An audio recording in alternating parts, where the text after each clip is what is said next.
Hi, welcome to my workshop. My name is Darren and today I want to talk to you about storing your Kreg equipment, specifically pocket hole joiners. I've got myself one of these Kreg K5 pocket hole jigs, had it for quite some time, and recently I bought one of these shelf pin jigs, and I've been storing both of them in the boxes, and the screws I've been storing in one of these in my screw chest. So I was looking for a better way to store my Kreg equipment, and I saw that Kreg actually make a plastic storage box. It's very nice. You can fit your K5 or other pocket hole jig, screws, clamps, and a couple of other accessories in there. It's a really nice looking box. And then I saw the price. I am not spending $82 on a plastic box. I've got scrap wood everywhere in here left over from other things. So I thought, I'll build my own. Let's do that. I've got this spare Festool Sis1 container that came as a promotional extra when I bought another Festool at one point. And I was hoping to use that, but unfortunately, the jig's too big. You spin it around the other way, you can see the jig's too high to go in that box, and that's a Sis1. I don't have a spare Sis2, so I'm going to build my own box. I've decided to keep it roughly the same size as a Festool box though, the same sort of footprint, and that way it will fit in the same shelving area that I've made for all my Festool boxes. So I'm going with something 200 by 300. I don't need to make it as high as a Sis2, but almost. Hang on, let me grab a Sis2. So by comparison, there's a Sis2 container, which would be a pretty good size really. So I'm going to build an equivalent to the Sis2 container, just a little bit shorter, and maybe just a fraction wider and a fraction deeper, but not by much. I still need it to fit in the same shelving areas.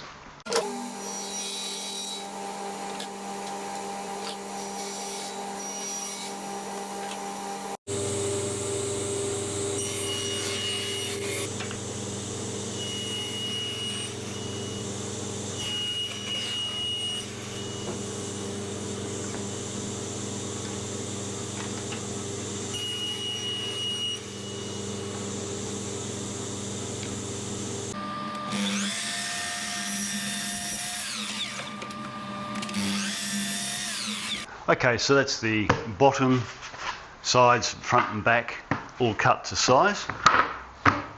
Just going to give them a quick sand because this is wow. These are scraps that have been sitting around the workshop and they're a bit grubby, so I'm going to give them a quick sand so as they're nice, ready to be glued up. But here we go. Bit of 240 grit sandpaper.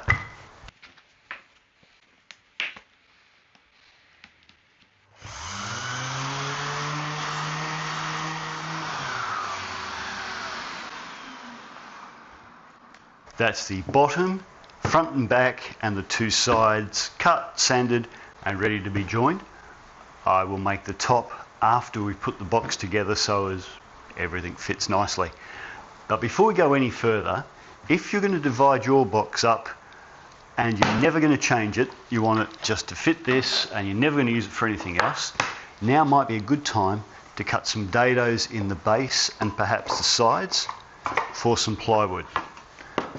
So I should do it at this end so you can see.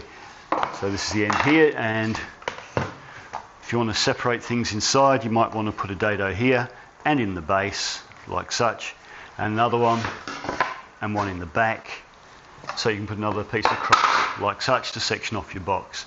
I'm not going to do that. I don't want it to be permanently fixed in one position. I might want to move things around. So I'm just going to build a box with an empty space in the middle to start with, and then I'll divide it up when I'm finished. I'm going to fix it in place in a few spots with brad nails to start with, and then I'll come back and I will put in screws. This is only 9mm plywood, so there's not a lot of room for screws really. But it'll be nice and light, and I'm going to put corner protectors on it which will help hold it together as well. Just a tiny, more than I wanted. We don't need a lot of squeeze out. It doesn't achieve much. Just waste glue. Squeeze out. You could have some squeeze out, I think, then you know there's enough glue. You have a lot of squeeze out and it dribbles everywhere.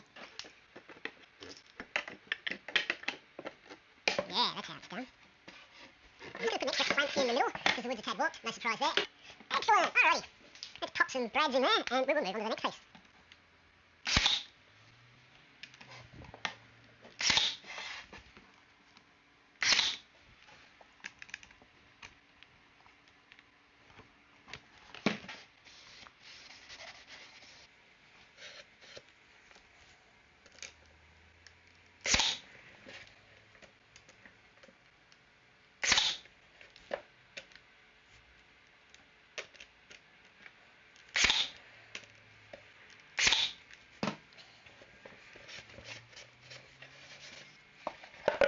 Right, so that's our basic box finished.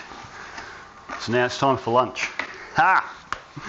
You thought I was going to say make the lid, but no, it's time for lunch.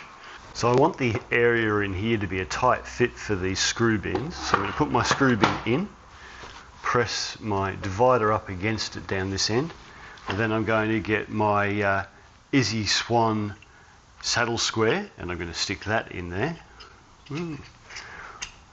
With this end lined up against the edge of the fence there, or the edge of the divider, hard up against it. Probably difficult for you to see down in there. Certainly is for me without sticking my head in your way. Then I'm just going to make a little mark, like so. And that is where the outside edge of that piece of timber will be. And I will do the same at the other end. Come around here. Make sure that's hard up against it. Get the saddle square. Press the saddle square in, which holds it hard up against it. And make a mark on this side the same as I did over there. Okay.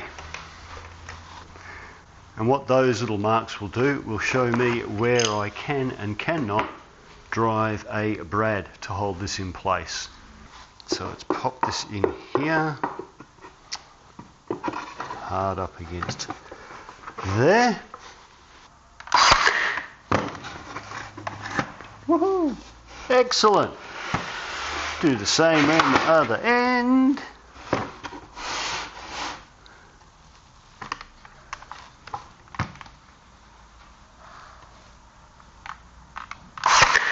There we go, and that's all we need. That's all we need. We don't need to go mad and drive them in from the bottom or anything like that. It's quite literally just to make our little divider there. And now we just need to make one that goes the other way. That's all the plywood dividers in place. So now we've got our K5 jig. It's 2 wings and an extra area for whatever you want. In my case, that's the shelf pin jig. So what's left to do? I've still got to cut the lid to size and mount that. And I'm going to hold that down with magnets. So I'm going to put a couple of magnets in here as a latch. I did think of using a 3D printed latch. In fact, I even printed out this latch, but it's just too big. It's just way too big for the box. So perhaps I'll use that on something else. So yeah, I'm going to use magnets at the other end. This end's going to be the hinge end to hold the lid in place. I'm going to put a handle on the front, which I've already printed. And I've got some corner protectors which are printing as we speak. Then I've got 4 more of these containers to put in, which I might do in different colours just to make it easier to recognise each size. In fact, as soon as I've said that, I thought that's a good idea. So yes, I will do the screw storage bins in different colours. The only problem is the screw storage bins take 10 hours to print.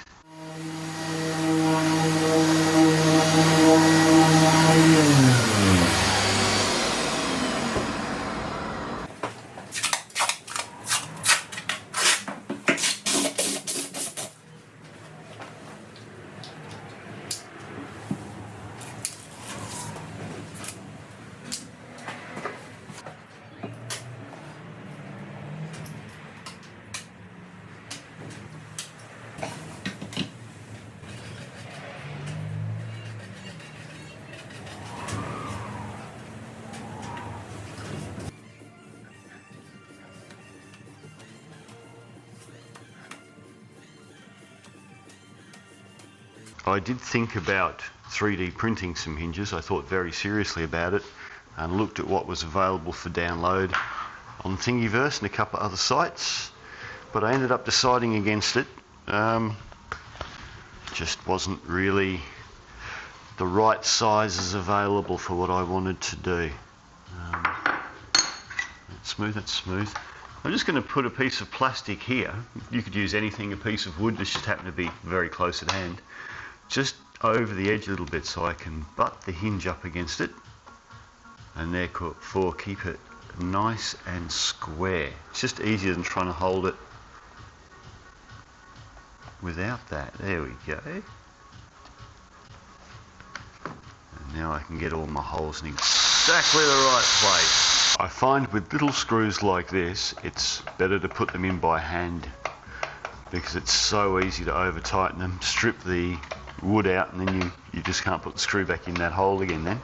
So I'm going to put some cardboard shims either side of the lid here.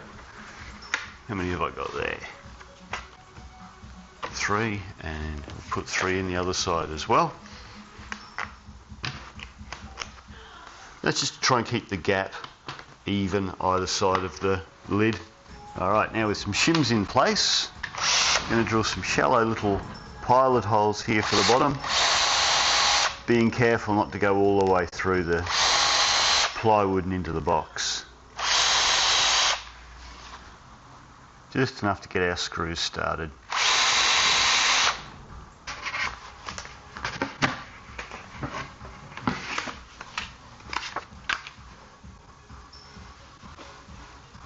What I'm going to do is put magnets top and bottom here on the lid so as it clamps shut. The question I of course asked myself was, how can I align the top and the bottom holes to make sure they're perfectly aligned for the magnets?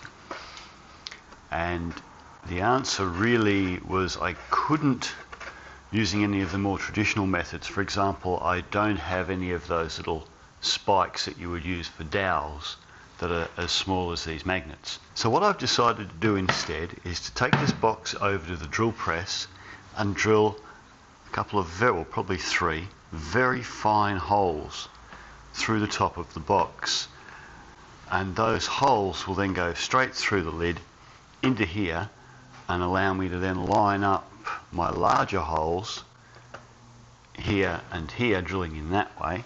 And then the 3 little tiny holes I'll be able to cover with this that I was going to put on the box anyway, and this is just a little handle to help me lift it. There's a couple of screw holes here which I'll need to screw this to the box, so I'm going to basically flip this around this way, centre it up on the box, flip it around this way and mark those 2 spots and make sure I don't drill my original pilot holes too close to those because I don't want to hit the screws.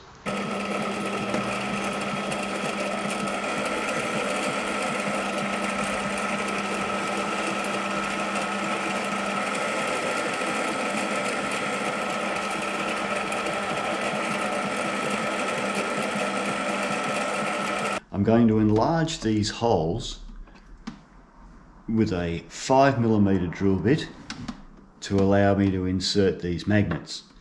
I'm going to go in from the top and leave a little piece of wood at the bottom here on the lid, and that will serve to actually keep the magnet in there and stop it coming out stuck to the magnet on the other side, which I'm sure we've all seen at various times and all been very annoyed by. I want to avoid that.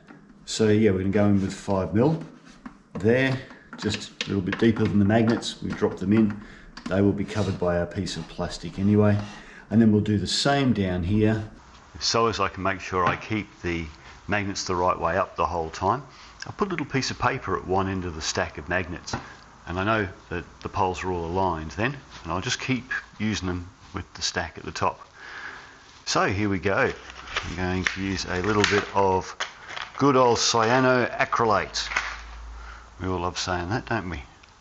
Otherwise we'd just say super glue, wouldn't we? But everybody wants to say cyanoacrylate. Okay, let's get the cyan. Now, so as because we know there's a hole that goes straight through there, we don't want that dripping glue everywhere. I'm going to use 2 pieces of card. The reason for 2 is that if the one piece gets glued to either side, it should still separate quite easily. That works well. Get you in the hole. Tap your home. Good.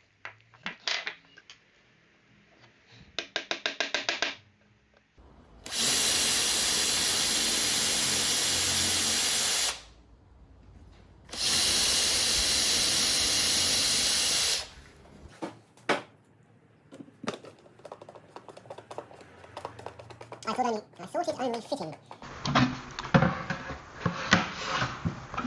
So now I'm up to the point where I'm going to screw my little plastic corner protectors on, starting with the bottom ones. I've already screwed in some 15mm square drive screws. Square drive seemed appropriate considering it's going to be a box for holding largely square drive screws. So I've done some 15mm in there, but because the plywood itself is only 9mm, I can't use the 15mm screws through the side walls on these little feet. So I actually bought some screws online, which is a different experience, and a good one actually. Things went well. I'm not drilling very deep pilot holes. They're just to get the screws started. So very shallow little holes. Now during the week, while some of these bits and pieces were printing out, I saw a video by a gentleman called Andre Chappelle, and he's also built some plywood storage boxes with plastic corner protectors. And he's done a good job too. They're in some ways quite similar to this. His corner protectors are all one piece. I wanted 2-piece so as I could vary the size of the boxes. And his boxes are laid out differently and so on. But anyway, the important point is he's come up with some magnetic latches that go on the front of the box, and they're a really clever design, so perhaps worth checking that video out as well. Alexander Chappelle, his name is. Okay, now the corner edge protectors, and the reason I say corner edge is they've got this little lip which actually does protect the edge here. Obviously we can't go right over, or we won't be able to open the lid. But there we go. So we're just going to screw those in place as well.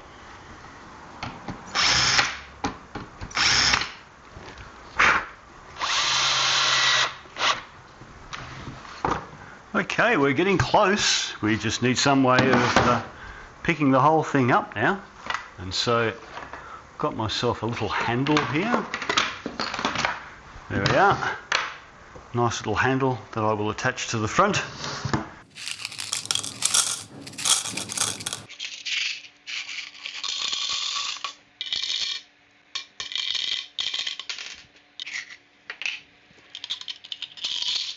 So that's all the different size bins finally printed. It took a while. It's actually a week later now. They didn't take a full week to print, but I have to work during the week, so here we are. Now, there's actually effectively 3 different sizes. There's only 2 outer dimension sizes. My 32 one here is a bit wider than the rest, and the reason for that is I have more 32mm screws than the others, and I had some space in the box to fill up, so yeah, I just made that one a little bit wider. Question you might be wondering is how many screws do they hold? So let's find out. This is the average size. That's obviously the smallest there because that's split in 2. Right, so I already had 85 and I've bought 2 more packets of 100. So let's see. I'm sure there'll be plenty of room left over, but oops, that's 100.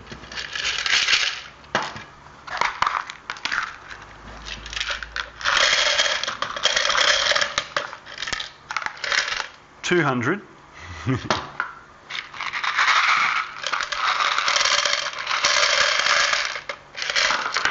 287. So certainly if the 25mm, you could carry, I'm going to say 400 because it's only halfway. I see no problems with being able to carry 4, maybe more than 400 screws. Now the warp in the lid is not being held down by the magnets, so I'm going to add an extra couple of latches just to keep the lid shut.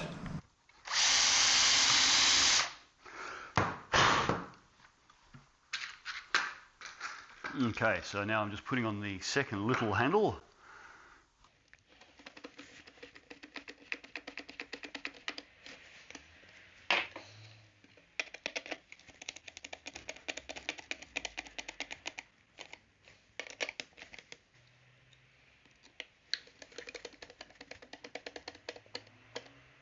Okay, and here we are at last with the completed box.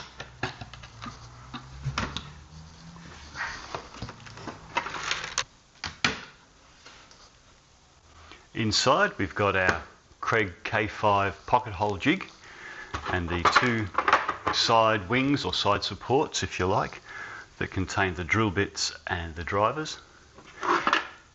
At the end here I've got my shelf pinhole drilling guide, and of course we've got all our Kreg screws in different size removable boxes. One thing I didn't mention earlier, let me just get the camera and let's go hands free here. If we come in here we can see we've got all of our different containers for our different screws, and those containers, as you can see, come up almost flush with the top here, so the lid's pressing against them, so the screws, if I can pick one out, haven't got room to sneak between containers while the lid's shut, so we can carry the whole container around, the whole box around, without things mixing between containers. Now, to make it easy to tell what size screw is in each of these screw containers, when I designed the boxes I engraved the size on both sides of the box actually. So if I swing this around, you can see it's on both sides of the box, so it doesn't matter which orientation you put these back into the case, you'll still be able to see the size of the screws in the actual containers. And to make them easier to read, I've rubbed a little bit of yellow pencil into there, and it seems to be doing quite a good job. So yeah, obviously on this clear container at the end I couldn't use yellow pencil, so I've gone in there with a black texter, or black Sharpie for those of you that don't know what a texter is. And each of these obviously lifts out, you've seen that already, so you can take them to where you need to be. They are a very tight fit, they're designed not to slide. Okay, that brings us to the end of another one, and as always I hope it's been of some use. Hopefully some of you will build one of these or something similar, so we'll make all the parts available for you on Thingiverse. Obviously these bits were designed by someone else, but I'll put a link in for them. But for the corner protectors, the little clamp here, and the screw storage bins inside, I will make those available on Thingiverse and put a link below. Have a great day, and I will catch you in the next video. Bye for now.